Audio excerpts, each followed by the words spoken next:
Fala pessoal Dominantes Online, Thiago Donin aqui na área e hoje eu estou aqui para a gente dar continuidade na parte de função. E hoje a gente vai falar de função exponencial.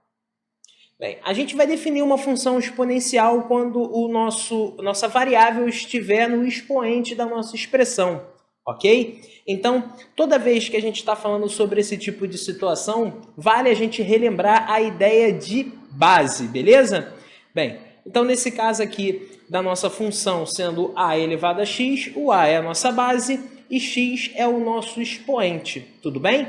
E para a gente entender essa parte aqui, a gente precisa primeiramente falar sobre alguns critérios de existência para essa função, tá? A nossa base, ela não pode assumir valores negativos, não é? Por que ela não pode assumir valores negativos, professor? Bem, se a gente parar para pensar, nem todos os valores negativos, não é? A gente vai conseguir ter uma continuidade, não é? Então, muitas das vezes a gente acaba tendo condições de existência onde a base negativa ela faz com que a gente não tenha, seja inexistente aquele ponto dentro da função, tudo bem? E ela precisa ser diferente de 1, porque 1 elevado a qualquer coisa, ela acaba tendo o mesmo valor. Ou seja, aí no caso a gente teria uma função constante e não uma função exponencial. Tudo bem? Bem, seguindo essa ideia de condição de existência, a gente pode entender que a base é o que vai definir o que está acontecendo com a nossa função, não é? Muitas das vezes a gente tinha a gente tinha alguns valores que traziam informações importantes para a nossa função. E nesse caso, quem vai trazer a parte importante para a nossa função é a base. Como, por exemplo, se a nossa função ela vai ser crescente ou decrescente. Bem, a nossa função ela vai ser crescente, pessoal, quando a gente começar a analisar o que acontece em nossa base, não é? E para a gente entender o que é crescente e decrescente dentro da nossa função, é legal a gente visualizar o gráfico. O comportamento gráfico de uma função exponencial, ela respeita uma curva. E ela é uma curva que acaba tendo um comportamento de assíntota em alguns pontos, né? Assíntota é um termo que a gente dá quando a nossa função ela aproxima de valores, né, bem próximos ao nosso eixo, mas ela não atravessa o nosso eixo, não é? Então, nesse caso, vamos lembrar que uma função está contando uma historinha, onde o y ele fica em função do x, não é? Por isso que a gente chama o y de f de x. Então, nesse tipo de situação, quando a gente está visualizando a assíntota, a gente percebe que o x ele pode assumir tanto valores positivos quanto negativos, mas o nosso y ele acaba assumindo a ideia do assíntota, né? Ou seja, ele vai chegando a valores muito próximos de zero, mas ele acaba nunca assumindo um valor zero ou negativo. Tudo bem? Então, quando que a nossa função exponencial ela vai ser crescente? Ela vai ser crescente quando a nossa base for maior do que zero, porque ela precisa ser maior do que zero, é uma condição de existência, e a nossa base ela for maior do que 1. Tudo bem? Então, sempre que eu tiver um número maior do que 1 dentro da minha função, conforme eu vou mudando o valor de x a qual ele está associado, necessariamente a gente percebe que ela vai crescer, que ela vai sofrer uma explosão, não é? A gente chama até de explosão porque ela tem um crescimento muito mais rápido do que outras funções, não é? Bem, e aí, o que acontece? Se a base é o que determina que a nossa função é crescente, também é o que vai determinar quando ela for decrescente. Então, quando a nossa base ela for maior do que zero, de novo, porque ela precisa ser maior do que zero, e for menor do que 1, ou seja, o número decimal, a gente acaba percebendo que a nossa função ela sofre um decrescimento. E de novo, pessoal, a gente continua tendo uma ideia de assíntota, não é? Ou seja, chega um ponto onde a nossa função ela acaba tendo valores muito baixos, mas que nunca assumem um valor zero ou um valor negativo. Tudo bem? Então, quando a gente acaba falando sobre a parte exponencial, pessoal, muitas das vezes a gente vai visualizar a nossa resolução através de uma equação onde o expoente ele acaba sendo o valor x. Então, o método comparativo ele acaba sendo muito importante para nós, não é? Então, a gente entender que algum número elevado a x é igual a outra coisa, não é? Ou seja, a gente sai da ideia de função e transforma aquilo em uma equação, a gente acaba fazendo a ideia da comparação. Ah, então se a minha função elevada a x é igual a isso, eu consigo dizer qual é o valor de x, não é? Então a igualdade, não é, da nossa função e o valor associado de y é o que vai fazer com que a gente descubra o valor de x. Ou que a gente substitua o valor de x e entenda qual vai ser o comportamento do y, né? Ou seja, apenas trabalhando com a parte de conta. Tudo bem? E quando a gente fala, pessoal, sobre função exponencial, não é? É importante a gente entender e relembrar algumas ferramentas que vão ser muito importantes aqui para nós. Não é? E essas ferramentas, muitas das vezes, elas acabam passando despercebidas, como, por exemplo, a fatoração. A fatoração, pessoal, a gente acaba utilizando de uma maneira extensiva dentro da função exponencial, justamente pelo método comparativo que a gente utiliza de vez em quando para entender qual é o valor de x associado à parte y que a gente está falando. Não é? Então, o que a gente entende como fatoração? A gente entende que os números eles podem ser múltiplos de vários outros números, como é, por exemplo, aqui o número 6.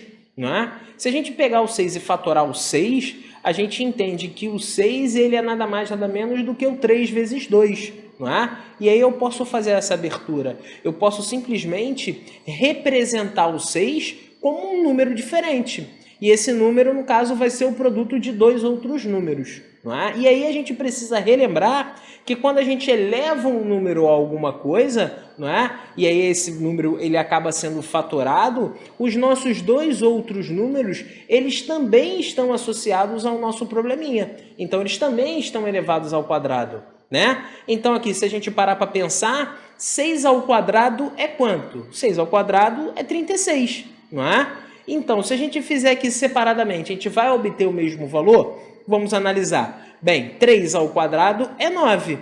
2 ao quadrado é 4. 4 vezes 9, opa, volta a ser o 36. Então, a ideia da fatoração, ela está aqui justamente como uma ferramenta que vai permitir que você tenha um controle sobre a igualdade. Não é? E esse controle sobre a igualdade, muitas das vezes, vai fazer com que você descubra a variável que você tem associada ao seu problema. Tudo bem? Bem, uma outra ferramenta que a gente utiliza de forma bem emblemática aqui na função exponencial e que muitas das vezes elas podem se tornar um problema no nosso cotidiano, não é? É quando a gente tem, por exemplo, um expoente negativo. Muitas das vezes, quando a gente se depara com um expoente negativo, a gente acaba criando uma certa dúvida por conta da condição de existência da nossa função exponencial. Lembrem-se que quando a gente está falando sobre função exponencial, o valor que não pode... a parte que não pode assumir um valor negativo é a base, não é? O nosso expoente ele pode assumir qualquer valor, né? Qualquer valor que seja real. Então, quando a gente tem um expoente negativo, muitas das vezes a gente precisa simplesmente fazer o inverso dele. Então, sempre que a gente tiver um expoente negativo, perceba que a gente pode simplesmente mudar a sua posição dentro da nossa fração, né? Então, quando a gente tem o 3 elevado a menos 4, é a mesma coisa do que ter o 1 dividido por 3 elevado a 4. Não é? Isso, pessoal, é um elemento que a gente pode utilizar em qualquer momento, tá? Inclusive em algumas equações que sejam um pouco mais básicas, não é? Isso aqui não é uma ideia, né? Não é uma propriedade ligada diretamente à parte da função exponencial. mas acaba sendo uma propriedade dos expoentes que vai acabar sendo utilizado aqui. Como, por exemplo, se a gente tiver um produto de números de mesma base, não é? Como muitas das vezes a gente vai utilizar para resolver um problema. Então, se a gente tiver um 2 elevado a 4 vezes 2 elevado a 2, é um produto de elementos de mesma base. Então, a gente vai repetir a base e somar os nossos expoentes, não é? Da mesma forma que se a gente tiver uma divisão. Então, uma divisão de número de expoentes que possuam a mesma base, não é? De números que têm a mesma base, no caso, expoentes diferentes, a gente consegue resolver eles de uma maneira bem simples.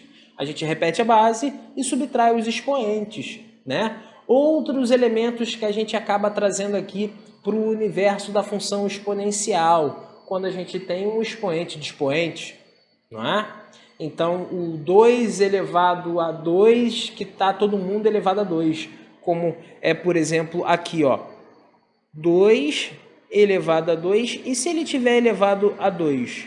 Não é? Nesse caso, a gente repete a base e multiplica os nossos expoentes, tá? E isso pode acontecer tanto com número quanto com variáveis. Se eu tiver, por exemplo, o 2 elevado a x elevado a 2, não é? Para esse caso, o que a gente faz? A mesma coisa. A gente repete a base e, no caso aqui, ó, multiplica os nossos expoentes, tá? E lembrem-se, pessoal, que para esse caso, a gente pode tanto seguir para a ideia de unir as bases, como separar as bases também, tá? Da mesma forma que a gente tem ali o 2 elevado a x elevado a 2, eu posso ter o 2 elevado a 2x, que eu quero, por algum motivo da nossa questão, voltar à condição inicial. Então, dentro da matemática, né, a gente precisa perceber que os métodos de resolução, eles são quase que infinitos, não é? E o que vai fazer com que a gente utilize a ferramenta necessária para resolver a nossa questão? Bem, a nossa coragem, primeiramente, e depois a quantidade de exercícios que a gente já fez sobre aquele problema. E aí, muitas das vezes, uma ferramenta, ela se torna tão constante e sendo utilizada de uma maneira tão em tanta larga escala, que a gente faz como simplesmente não tivesse percebendo que aquilo é uma ferramenta absurda, não é? Dentro da nossa resolução. Ok? Bem, pessoal, então vamos dar uma olhada nesse exemplo aqui, que ele acaba utilizando muitas propriedades para que a gente consiga resolver, ok? Bem, falando aqui, ó, a inflação anual de um país decresceu no período de 7 anos. E aí ele traz um gráfico para representar esse valor para a gente. Perceba que o eixo Y aqui, ele está falando sobre a inflação. Ok? E o eixo X, ele está falando dos anos a qual a gente está trabalhando, não é? Então, a gente percebe que conforme o ano está passando, a gente tem uma queda da inflação, que é justamente o que ele expressou no texto.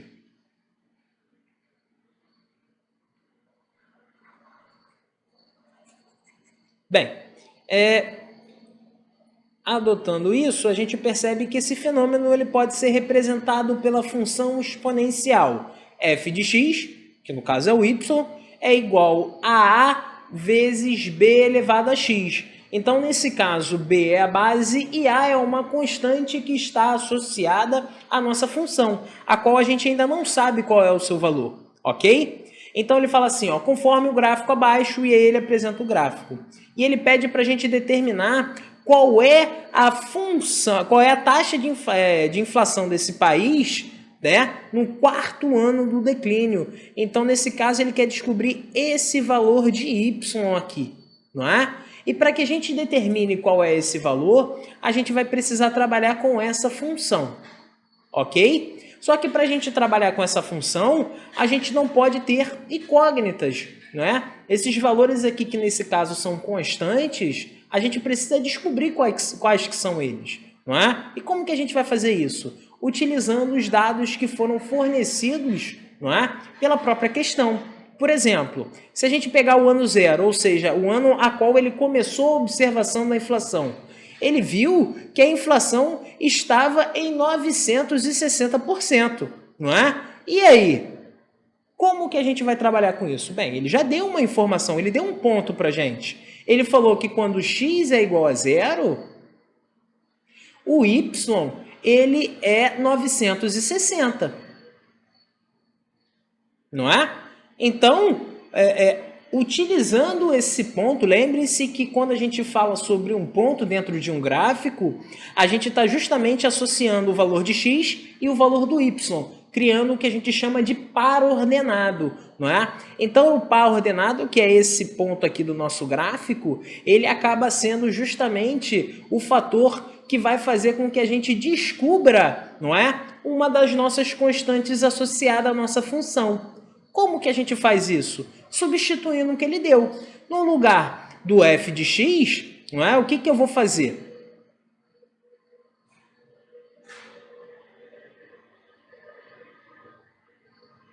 No lugar do f de x, eu vou colocar o 960, não é? Que é o valor do y que a gente tem. E aí, quando o y é 960, qual é o valor de x? Zero.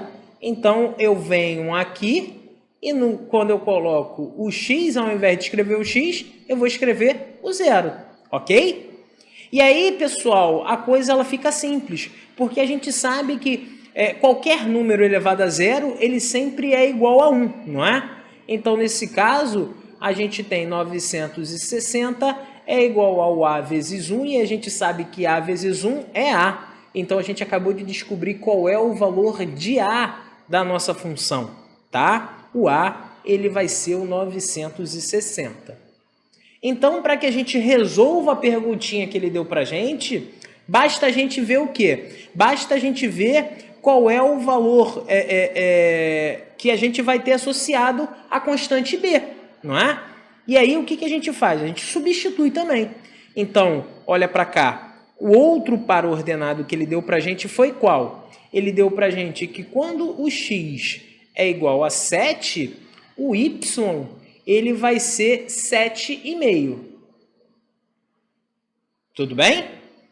Bem, substituindo, a gente tem que 7,5 é igual a 960, porque eu já sei o valor de a, b elevado a 7. E aí, pessoal, se a gente fosse parar para pensar, a gente estaria aqui em uma alta enrascada, não é? Então, como que a gente vai fugir dessa enrascada? Para a gente fugir dessa enrascada, basta a gente fatorar os números a qual a gente tem aqui no nosso problema. Bem, escrevendo de uma maneira melhor, a gente tem que, por exemplo, o 75, o 7,5, ele pode ser representado como o 75 dividido por 10. E aí, quando eu trouxer o 960 que está multiplicando, ele vem aqui para baixo. Tá? Então, a gente tem que esse valor agora é exatamente igual ao b elevado a 7. Tudo bem? E aí, pessoal, é muito importante para nós que a gente simplesmente fatore os nossos probleminhas aqui. Tudo bem? Se a gente fatorar, por exemplo, o 75... não é? Fatorando aqui o 75, a gente tem que o 75 ele eu posso fazer que ele é 3 vezes 25 e 25 eu sei que é 5 ao quadrado.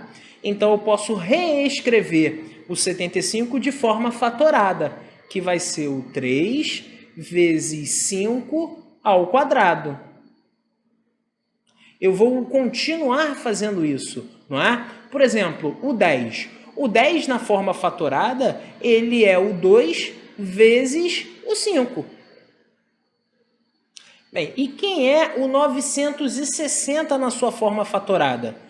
A gente pode reescrever o 960 como 2 elevado a 6 vezes o 3 vezes o 5.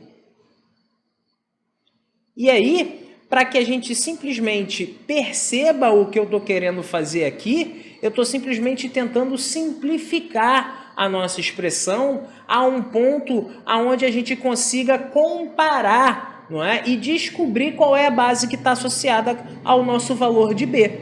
Então, para esse caso aqui, ó, eu vou cortar o 3 com 3, eu vou cortar o 5 ao quadrado com os dois 5 que eu tenho na base. Então, eu tenho que a minha fração ficou sendo o 1 dividido por 2 elevado a 7, não é? Então, para esse caso, eu acabei de descobrir qual é o meu valor de B, não é? Porque se eu tenho o 1 dividido por 2 elevado a 7, quer dizer que o B ele acabou de assumir o valor de 1 sobre 2, não é?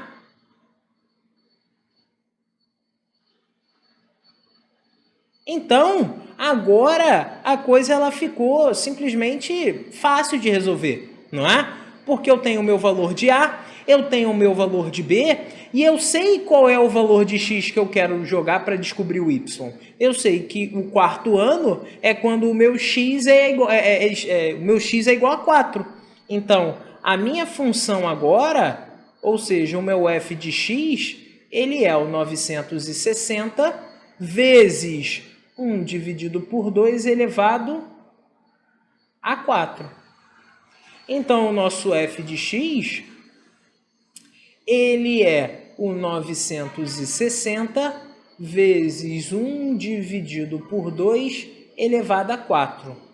O nosso f de x, ele vai ser 60 nesse caso, tá, pessoal? A gente pega o 2, eleva ao 4, a gente percebe que 2 elevado a 4 é 16, e 960 dividido por 16 é igual a 60. A gente vem aqui e marca a letra D como alternativa correta, tá? Percebam, pessoal, a gente teve várias continhas grandes para resolver essa questão, mas nesse caso eram todas continhas simples de se resolver. Tá? E muitas das vezes, quando a gente está trabalhando com uma função exponencial, é justamente isso que você vai fazer. Não existe contas mirabolantes para você resolver nesse caso. Basta você fatorar, jogar a sua parte de base negativa ou simplesmente mexer na expressão ao ponto onde você consiga igualar os seus valores e descobrir quem é quem no seu problema. Ok? Bem, pessoal, e fica aqui o meu grande abraço. Não deixem de dar uma olhada nas nossas questões que estão lá na plataforma e bons estudos!